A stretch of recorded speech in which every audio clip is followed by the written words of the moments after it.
Bugün ben seni gördüm, salam vermek istedim. Yüzünü yana tuttum, söyle illerden beri. Kalbimizin bir duyu, bir vurduğu illeri. Ahı ne tez unuttum 5 ilde gözümüzden. Akan o kanlı seller bir salama değmedi. Hiç yüzüme bakmadan yanımdan nece geçtin.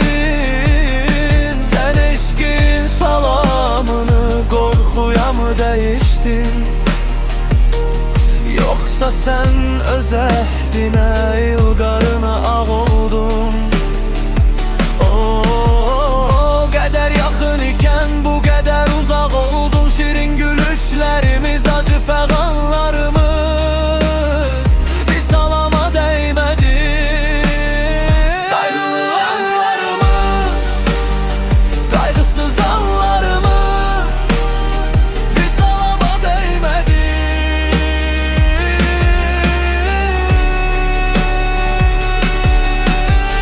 Sen neyledin bir düşün, yalnız indi anladım. Ah sen daha benim için el çatmaz bir çiçeksen. Yaşanmış günlerim tek geri dönmeyeceksen. Qopey tufan, əseyil xəzəl olum tökülüm düz 5 il ürəyimdə. Bəslədiyim məhəbbət bir salama dəymədi. Bir salama dəymədi, bir salama dəymədi, bir salama dəymədi.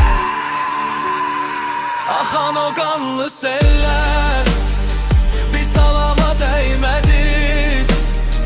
Heç yüzümə baxmadan yanımdan necə keçdin.